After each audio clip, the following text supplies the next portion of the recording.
From resentment to partnership. Every couple thinks their story is unique, their struggles distinctly their own, until they sit across from each other in therapy and realize they're living the same patterns in different words. It starts quietly, almost imperceptibly, like a slow leak in the foundation of what once felt unbreakable. A sigh at the dinner table that goes unacknowledged, a conversation that ends with, "Forget it, it's not worth it," because explaining feels more exhausting than the I. Silence itself. And over time, what used to feel like genuine connection transforms into routine, and then, quietly, into something far more dangerous: resentment. Most relationships don't end with dramatic betrayal or explosive fights that neighbors can hear through the walls. They end in small, seemingly insignificant disconnections that go unnoticed until it's almost too late to repair. The stories I hear in my therapy office aren't typically about cheating discovered during couples therapy sessions or marriage counseling gone catastrophically wrong. They're about two people who slowly stopped reaching for each other, who replaced vulnerability with defensiveness, who chose safety over intimacy until they became strangers sharing the same address and the same last name. Before we explore how therapy transforms these patterns, I need you to do something. If you're watching this because you recognize yourself in these words, or because someone you love is slipping away in these tiny increments, subscribe to this channel right now. The algorithm rewards engagement, and your subscription ensures that relationship therapy stories like these, grounded in real therapeutic insight, reach the people who desperately need them. This isn't just content. It's a lifeline for relationships teetering on the edge of permanent disconnection, waiting for someone to show them there's still hope. The toxic relationship signs aren't always obvious, and emotional abuse in marriage doesn't always look like what we see dramatized on television. Sometimes it's subtler: the gradual erosion of respect, the quiet contempt that replaces curiosity, the way one partner's needs consistently disappear beneath the weight of the other's demands. Today, we're exploring how therapy helps transform those moments of accumulated resentment into genuine partnership by breaking free from 4 core relationship patterns that quietly define how we love, how we fight, and whether we can find our way back to each other. These patterns operate beneath our conscious awareness, driving our reactions and shaping our emotional experiences in ways we rarely understand without professional guidance. They're the invisible architecture of our most intimate connections, built from childhood experiences, past relationship wounds, and defensive strategies we developed long before we met our current partners. Understanding these patterns isn't about assigning blame or determining who's right. It's about creating the awareness necessary for transformation, because you cannot change what you cannot see, and most couples are fighting shadows they've never learned to name. In my practice, I recently worked with a couple who told me, with something almost resembling pride, that they hadn't fought in months. Sarah and Michael believed this absence of conflict meant they'd finally found peace after years of turbulent arguments. But as I watched them sit on opposite ends of my couch, bodies angled away from each other, I recognized something far more concerning than fighting. They'd simply stopped trying. The silence between them wasn't peaceful. It was heavy, thick with everything unsaid, years of disappointment compressed into the space where conversation used to live. When Sarah spoke about feeling invisible in her own marriage, Michael's gaze drifted to the window, his jaw tightening almost imperceptibly. When Michael tentatively reached out to explain his perspective, Sarah's arms crossed defensively, her eyes filling with tears she refused to let fall. They weren't angry anymore, at least not in the explosive way they'd been years earlier. They were something worse: resigned, distant, two people who'd given up on being understood and settled instead for coexistence. This is what relationship advice from Real Stories reveals. Sometimes the absence of conflict signals not resolution, but surrender. Sarah whispered something that shifted the entire trajectory of our work together. "I don't even know if I'm sad anymore. I just feel nothing."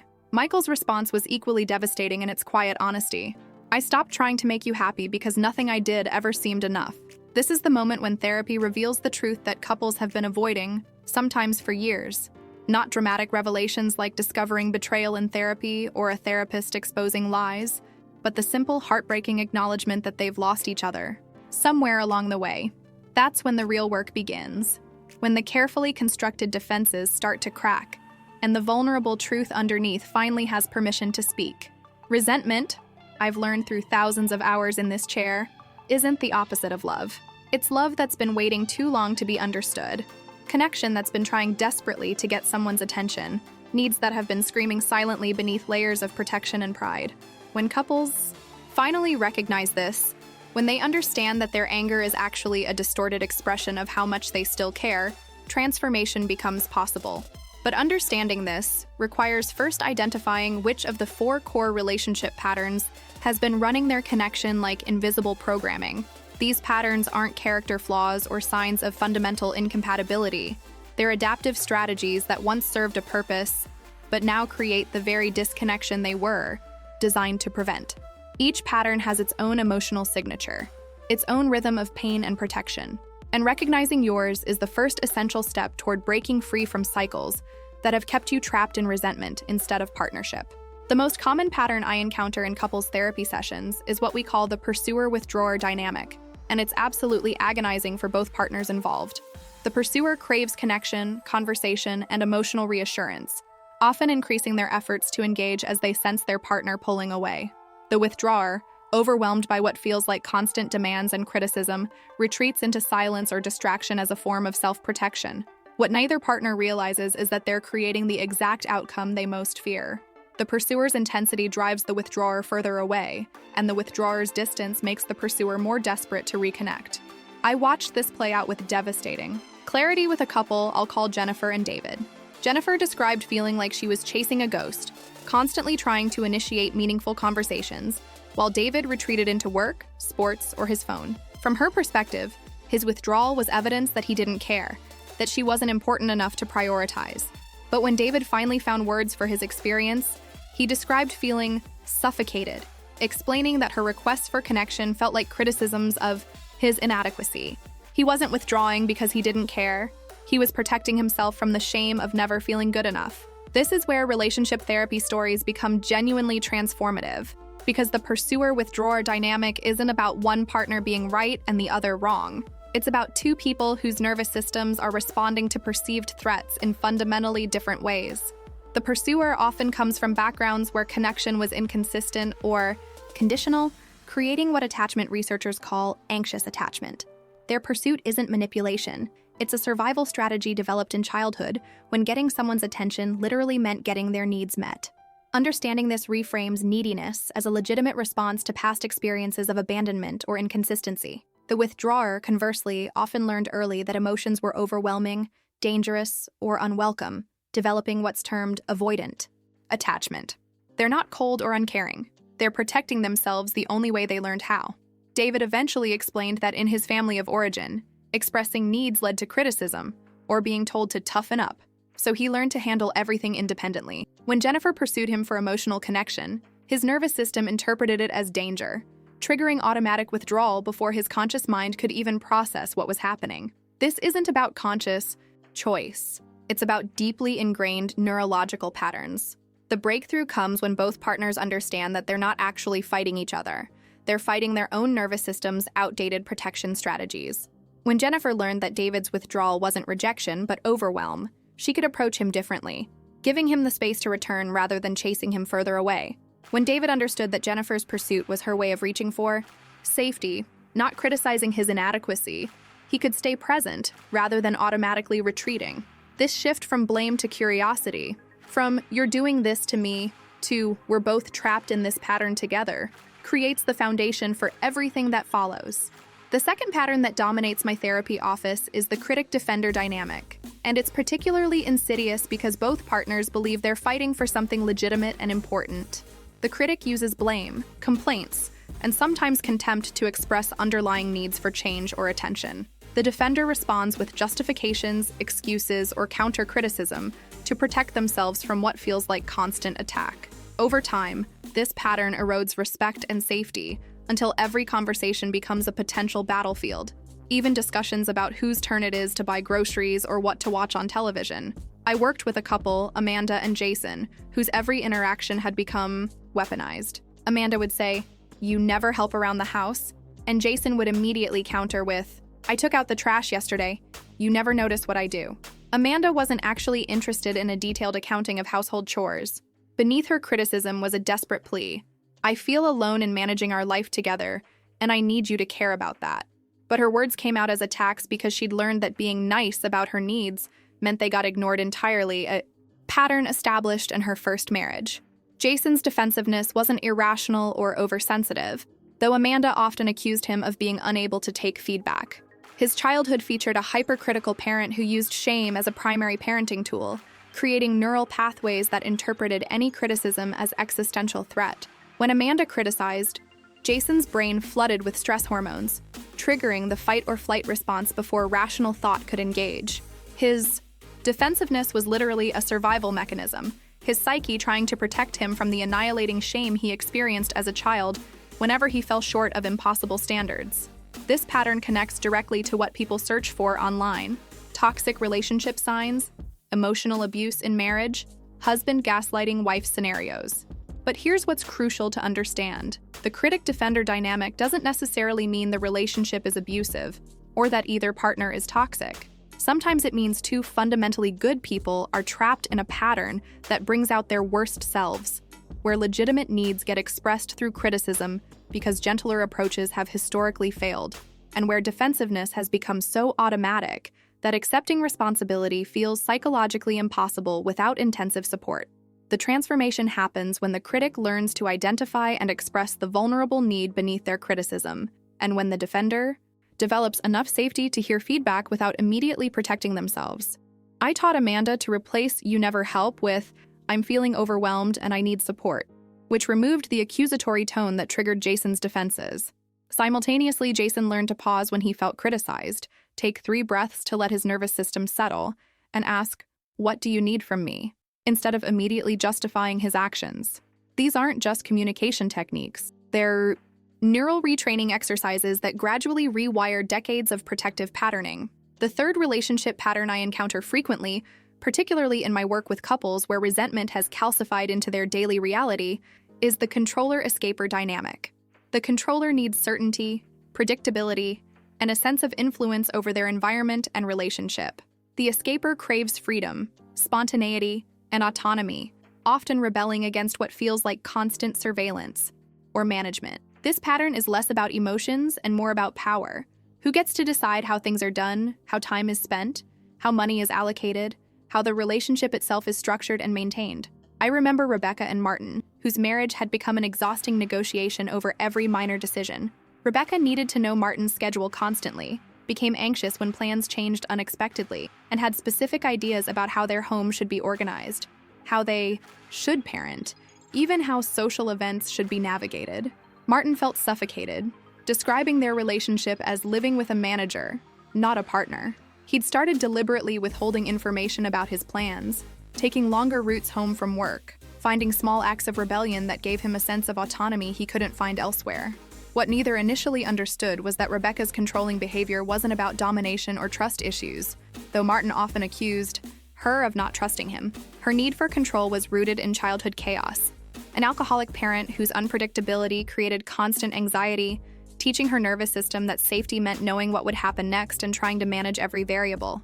When Martin became unpredictable or resistant to her planning, her brain interpreted it as danger, flooding her with the same panic she'd felt as a child, never knowing what version of her parent would come home that night. Martin's escape pattern had equally legitimate roots. His mother had been controlling in ways that invalidated his autonomy, making decisions about his life well into adulthood, treating his preferences as inconveniences rather than valid expressions of self. When Rebecca tried to organize or plan, Martin's nervous system experienced it as the same suffocating control he'd finally escaped by moving across the country. His withholding and rebellion weren't about hurting Rebecca. They were about psychologically surviving in a relationship that unconsciously replicated his formative trauma. These relationship therapy stories reveal how our past shapes our present in ways we rarely consciously recognize. The breakthrough moment came when Rebecca could acknowledge, "I'm not trying to control you. I'm trying to feel safe." And when Martin could respond with, "My need for freedom isn't about rejecting you. It's about preserving myself." This mutual vulnerability opened space for negotiation. Rebecca, working with her therapist individually to develop anxiety management tools that didn't rely on controlling external circumstances, and Martin learning to provide reassurance and predictability in ways that didn't compromise his autonomy. They established what I call structured flexibility, certain predictable elements that helped Rebecca feel secure, alongside designated spaces where Martin had complete autonomy without explanation or justification required. The fourth, and perhaps most dangerous pattern, is what I call the roommates. Two people who share space, responsibilities, maybe even children, but who've stopped trying to win each other's heart, settling instead for peaceful coexistence. Unlike the previous 3 patterns characterized by active conflict, the roommate dynamic is defined by absence of passion, of deep conversation, of curiosity about each other's inner worlds. They're not fighting, but they're not truly connected either. They've created a functional partnership that manages the logistics of life, while the emotional and romantic relationship slowly starves from neglect. I see this pattern most frequently in couples who've been together for many years, particularly those who've survived stressful life transitions, like having children, career changes, or caring for aging parents. The relationship becomes focused entirely on task management and problem solving, while the emotional intimacy that once defined their connection gradually disappears. They can successfully coordinate complex family schedules and make significant decisions about finances or education, but they can't remember the last time they had a conversation about hopes, fears, or the vulnerable interior experiences that create genuine intimacy between 2 people. Karen and Stephen came to therapy because, as Karen explained, we're great co-parents and household managers, but I can't remember the last time we actually talked about anything that matters. They'd had sex twice in the past year, not because of physical issues, but because neither felt emotionally connected enough to want physical intimacy. Stephen initially dismissed her concerns, saying, "We get along fine, no drama, what's the problem?" But his defensiveness masked his own quiet desperation. He'd tried initiating connection multiple times over the years, been met with Karen's exhaustion or distraction, and eventually stopped trying to protect himself from repeated rejection. This pattern is particularly insidious because it lacks the obvious warning signs that bring other couples to therapy. There's no dramatic fight, no discovered betrayal, no marriage counseling gone wrong moment that forces reckoning. Instead, there's just slow, steady emotional atrophy that both partners rationalize as maturity, or realistic expectations, or what happens after kids. But underneath the resignation, there's usually profound sadness, the loss of being seen, known, and chosen by the person who once made them feel most alive. This grief gets buried beneath busy schedules and practical concerns until one day someone asks, "Is this all there is?" And the question lands with devastating clarity. The roommate pattern connects to what people desperately search for online. Relationship advice from real stories about when partnerships lose their spark, about whether it's normal to feel more like coworkers than lovers, about whether this quiet dissatisfaction warrants upending a stable life. What brings these couples to my office is often a crisis. One partner developing feelings for someone else who actually asks about their day and listens to the answer, or a health scare that makes them confront their mortality and wonder if they want to spend their remaining years in emotional isolation. The question becomes whether they can resurrect what's been dormant, or whether too much time has passed to reclaim what they've lost. There's a specific moment in therapy when everything shifts, when the defensive posturing falls away and something raw and real emerges from underneath years of protection. It usually arrives as a question, quietly asked, that cuts through all the patterns and strategies and lands directly in the vulnerable truth both partners have been avoiding. At what point did resentment replace curiosity, I ask?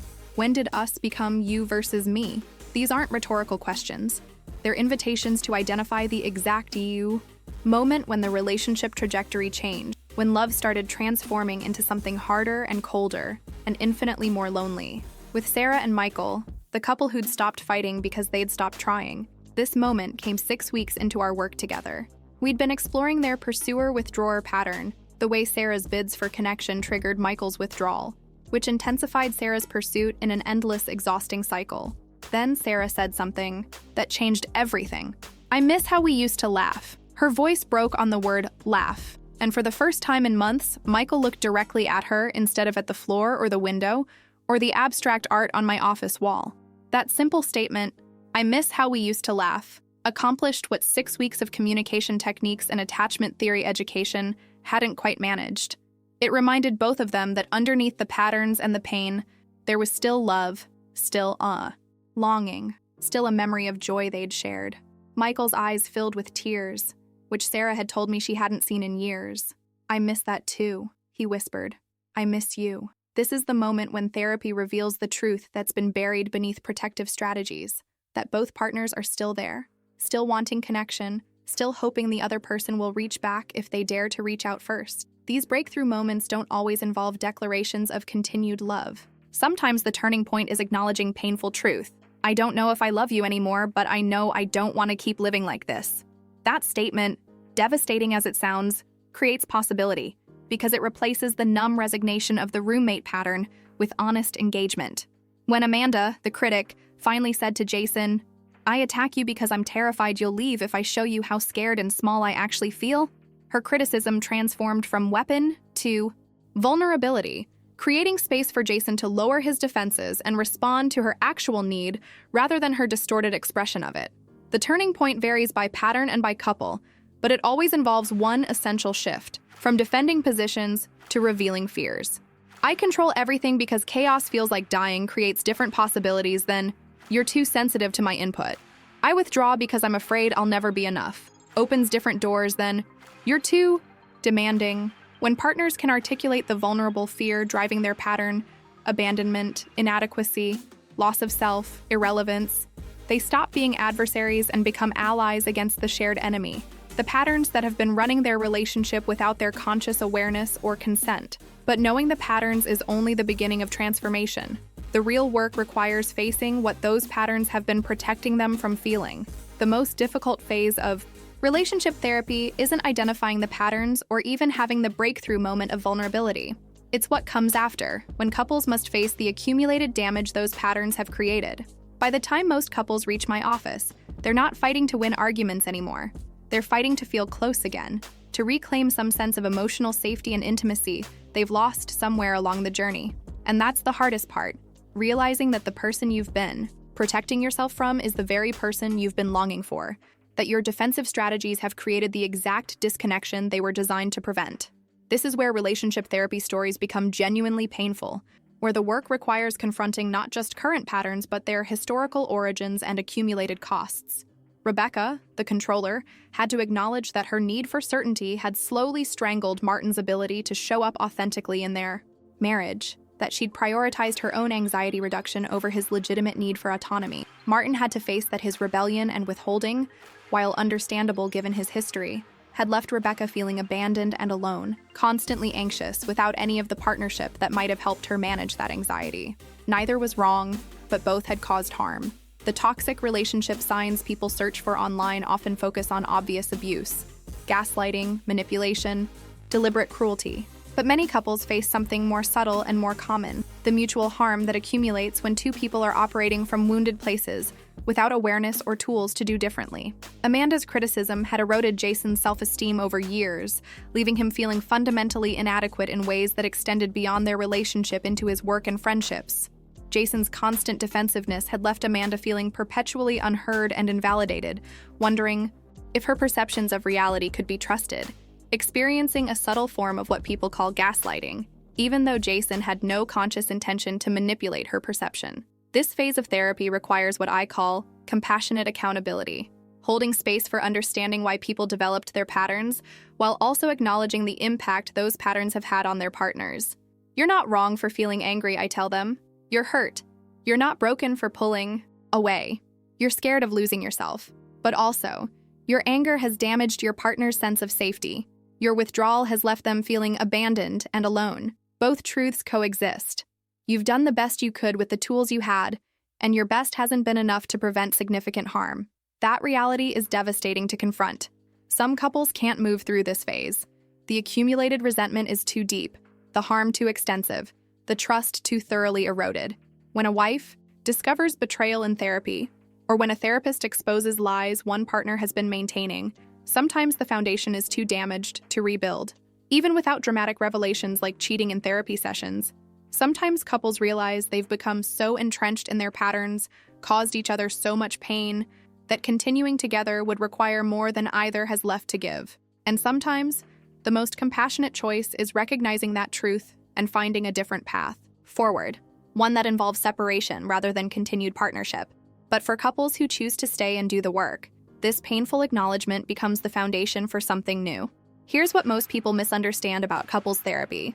We don't fix people, and we don't repair relationships through communication techniques or scheduled date nights.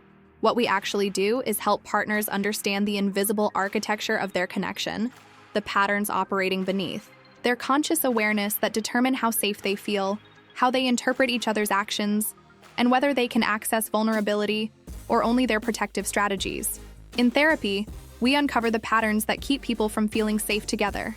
And in that uncovering, we create the possibility of choosing differently, of responding rather than reacting, of building something new on more conscious foundations. Resentment, I've learned through thousands of hours in this chair, is a signal, not of failure or fundamental incompatibility, but of needs that have gone unheard for too long. When Jennifer pursued David for emotional connection and he withdrew, her resentment was communicating something important. I need emotional intimacy to feel secure in this relationship, and I'm not getting it. His resentment at her pursuit was equally valid. I need space to regulate my nervous system, and I'm not getting it. Their conflict wasn't about who was right. It was about two legitimate needs that seemed mutually exclusive until we found ways to meet both. The therapeutic insight that transforms relationships is this. When partners learn to name their fears instead of acting them out, resentment begins to soften. Instead of, "You never help around the house," criticism, Amanda learned to say, "I'm feeling overwhelmed with managing everything, and I need support," vulnerable need. Instead of, "I took out the trash yesterday," defensiveness, Jason learned to say, "I hear that you're overwhelmed. What would be most helpful right now?" Responsiveness to need. This shift seems simple, almost obvious when written out, but it requires rewiring decades of neurological patterning, learning to pause the automatic defensive response and access vulnerability instead. This connects directly to the relationship advice people search for desperately online. How to stop fighting about the same things repeatedly. How to break cycles that feel impossible to escape. How to reconnect after years of distance. The answer isn't better communication techniques, though those help.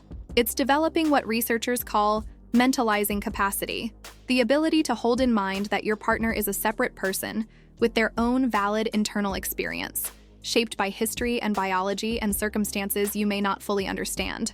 When you can remember that their withdrawal isn't rejection but overwhelm, that their criticism is distorted expression of need rather than attack, your response changes fundamentally. The goal of therapy isn't creating perfect harmony where conflict never arises. That's neither possible nor desirable. The goal is creating enough safety that both partners can be honest about their internal experiences, enough curiosity that they want to understand each other rather than just be understood, and enough skill to navigate inevitable disconnections and repair them before resentment calcifies into permanent distance. Partnership, genuine partnership rather than just cohabitation or cooperative task management, is built on this foundation. Two people who choose daily to meet each other's vulnerability with compassion rather than weaponizing it, who assume good intent even when impact is painful, who remember they're on the same team even when they're stuck in patterns that make them feel like adversaries. Healing doesn't always mean staying together, and that's one of the most important truths I share with couples early. In our work, sometimes therapy helps partners recognize that they've grown in incompatible directions, that the life one needs to thrive requires sacrifices the other cannot make, that the harm has been too extensive, or the patterns too entrenched to create something genuinely healthy and mutual. For some couples, therapy rebuilds the bridge between them. For others, it helps them walk away with compassion instead of bitterness, with understanding instead of blame, able to co-parent or separate their lives without the toxicity that often accompanies divorce or breakup. But for couples who choose to stay and commit to transformation, the healing arc follows a predictable path, though timeline and specific challenges vary tremendously. First comes awareness, recognizing the patterns, understanding their origin, identifying the triggers that activate them. Sarah and Michael needed to see their pursuer-withdrawer dance, how her anxiety about connection triggered pursuit, how his overwhelm triggered withdrawal, how each response intensified the other's fear in an escalating cycle. This awareness alone doesn't change the pattern. Their nervous systems still react automatically when triggered, but it creates space for what comes next: interruption and choice. The second phase involves learning to interrupt automatic patterns in real time, which is extraordinarily difficult and requires immense courage and practice.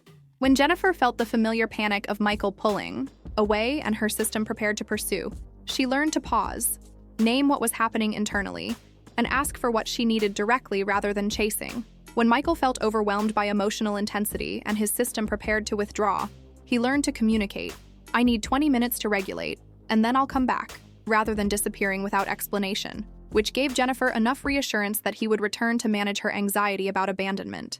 The third phase, and the one that determines whether changes become permanent, involves creating new patterns through repeated practice until they become as automatic as the old defensive strategies. This is where relationship therapy transforms from insight to integration, from understanding to embodied change. Rebecca and Martin practiced their structured flexibility agreements hundreds of times. Rebecca providing information about her needs for predictability without trying to control Martin's response. Martin offering voluntary reassurance without being asked while also maintaining boundaries around his autonomy. Each successful negotiation strengthened new neural pathways, gradually making collaboration feel more natural than their old control-escape dynamic. The final phase, often the most meaningful, involves what I call earned security, both partners developing enough trust in the new patterns that they can take bigger risks with vulnerability. Karen and Steven, the roommates who'd haiga, lost emotional connection beneath family logistics, began sharing their interior worlds again, not just daily events but hopes, fears, the vulnerable experiences that create genuine intimacy. Amanda risked expressing needs without criticism, and Jason risked accepting feedback without defensiveness.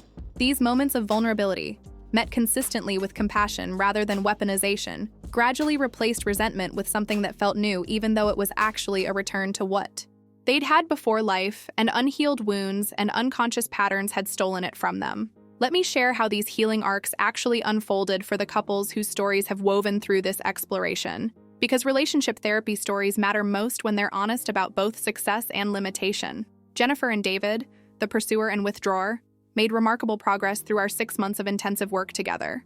David learned to stay present during emotional conversations using grounding techniques, and Jennifer developed enough security in his commitment that she could give him space without panic. They're not perfect. They still occasionally fall into their old pattern, especially under stress. But now they recognize it quickly and repair before resentment accumulates. Sarah and Michael's outcome was more complex, more bittersweet. Through therapy, they discovered that while they loved each other deeply, their fundamental needs for the relationship were incompatible in ways that awareness and skill couldn't bridge. Sarah needed a level of emotional intimacy and partnership that required more presence than Michael could sustainably provide given his nervous system's capacity and his demanding career. Michael needed more independence and space than Sarah could feel secure with given her attachment history. Rather than continuing to blame each other for needs neither could change, they chose to separate. But they did so with compassion, remaining close friends and successful co-parents, having transformed their dynamic from resentment to respect. Amanda and Jason represent perhaps the most dramatic transformation I've witnessed in recent years. Their critic-defender pattern had been so severe that both seriously questioned whether continuing the relationship was wise or healthy, but something in them refused to give up, committed instead to the painful work of examining their individual trauma histories in addition to couples sessions. Amanda worked with a trauma therapist on her childhood experiences of neglect, learning to identify and communicate needs directly. Jason addressed his shame-based patterns and the internalized messages from his hypercritical parent. 18 months into our work, they'd created a relationship that felt entirely different. Not perfect, but fundamentally safe, characterized more by curiosity and repair than criticism and defense. Rebecca and Martin found their middle ground through the structured flexibility framework, creating a relationship that honored both partners' needs rather than requiring one to sacrifice for the other. Rebecca's individual therapy helped her develop anxiety management tools that didn't rely on controlling external circumstances, including medication that significantly reduced her baseline anxiety. Martin learned that providing voluntary reassurance and predictability wasn't the same as being controlled. It was actually an expression of love and consideration for Rebecca's needs. They still negotiate these dynamics regularly, but now it's collaborative problem-solving rather than a power struggle where one wins and one loses. Karen and Steven's journey addresses what many long-term couples face, rekindling connection that's been neglected rather than actively damaged. They committed to weekly State of the Union conversations where they shared their internal experiences, not just logistics and problem-solving. They scheduled regular time without children, initially feeling awkward and disconnected during dates, gradually rediscovering the curiosity and playfulness that had characterized their early relationship. Steven took responsibility for his part in the distance, acknowledging that his withdrawal after feeling rejected had prevented Karen from knowing he actually wanted more connection. 2 years later, they describe feeling like they're in a new relationship with the same person, having reclaimed emotional and physical intimacy they'd thought was permanently lost to parenthood and time. If you've made it this far in our exploration, you're likely recognizing yourself in one or more of these patterns, seeing with new clarity the dynamics that have been shaping your most intimate connection. Perhaps you identified as the pursuer, constantly reaching for emotional reassurance while your partner withdraws, wondering why they won't just talk to you, feeling increasingly desperate, and clingy in ways you hate about yourself. Or maybe you're the withdrawer, feeling suffocated and overwhelmed, unable to explain that your silence isn't rejection, but self-preservation. Frustrated that your need for space is interpreted as not caring when you care so much that the intensity overwhelms your capacity to stay present. You might have seen yourself in Amanda and Jason's critic-defender dance, recognizing that your complaints and blame are distorted expressions of needs you don't know how to communicate more gently, or that your constant defensiveness and justification leave your partner feeling unheard and crazy, like their perceptions of reality can't be trusted. Perhaps Rebecca and Martin's control escape pattern resonates. Your need for predictability and influence over your environment labeled as controlling when you're actually just trying to feel safe, or your need for autonomy and freedom misinterpreted as not valuing the relationship when you're simply trying to preserve your sense of self within it. Or maybe, most painfully, you recognized Karen and Steven's roommate dynamic, the slow fade of emotional and physical intimacy beneath the weight of responsibilities and busy schedules, the gradual replacement of partnership with task management, the quiet wondering whether this functional but emotionally empty coexistence is really what you want for the rest of your life. This pattern feels particularly shameful to acknowledge because there's no clear villain, no dramatic injury, just the slow starvation of connection through benign neglect. You look around at your comfortable home and your functional family and wonder why you feel so profoundly alone. Recognizing your pattern isn't about judgment or blame, it's the essential first step toward change. These patterns aren't continuación durotero, part final. Relationships rarely collapse in one dramatic moment of betrayal or explosive conflict. Instead, they fade gradually, through accumulated silence, through conversations left unfinished, through needs expressed in anger rather than vulnerability. The distance grows imperceptibly, day by day, until two people who once finished each other's sentences can barely hold eye contact across the dinner table. But here's what therapy reveals time and again. That same gradual process can work in reverse. Understanding doesn't arrive in lightning bolts. It builds through small moments of courage, through choosing honesty over habitual defense, through recognizing your partner's fear beneath their frustrating behavior. If you've recognized yourself or your relationship in these patterns today, that awareness itself is profound. Recognition is the first essential step toward transformation. Resentment isn't a terminal diagnosis. It's a signal that something important has gone unheard for too long, that legitimate needs have been expressing themselves in increasingly distorted ways. The pursuer-withdrawer dance, the critic-defender cycle, the controller-escaper dynamic, the roommate drift, none of these patterns reflect failure or fundamental incompatibility. They reflect two people trying to protect themselves in the only ways they learned, often long before they met each other. And what can be learned can be unlearned, replaced with healthier responses. Partnership isn't built on the foundation of perfection or constant harmony. It's built on two people who choose, again and again, to approach each other with curiosity rather than certainty, with compassion rather than criticism. It's built on the willingness to say, I see how my withdrawal makes you feel abandoned, or I understand my pursuit feels like pressure to you. These moments of genuine understanding, where both people feel truly seen, are what gradually dissolve resentment and rebuild trust. Not grand gestures or elaborate apologies, but consistent small acts of emotional courage that accumulate over time into genuine intimacy. Healing doesn't always mean the relationship continues in its current form. Sometimes therapy helps couples find new ways to relate that honor both people's needs, perhaps with different boundaries, different expectations, or even different relationship structures. Sometimes it helps people recognize that their core needs are genuinely incompatible and supports them in separating with compassion rather than bitterness. But whether you stay together or part ways, understanding these patterns gives you something invaluable: the ability to love more consciously, to communicate more clearly, to recognize when you're reacting from old wounds rather than present reality. If this exploration resonated with you, consider sharing it with someone who might benefit from understanding these relationship dynamics. Sometimes the most powerful conversations start with, I watched something that helped me understand us better. Subscribe for more therapeutic insights into relationship, patterns, communication dynamics, and the quiet transformations that happen when we approach our connections with honest curiosity. And remember, seeking help isn't admitting failure. It's choosing partnership over patterns, understanding over ego, and connection over the lonely safety of emotional distance. Your relationship doesn't have to be perfect to be worth nurturing. It just has to matter enough to try.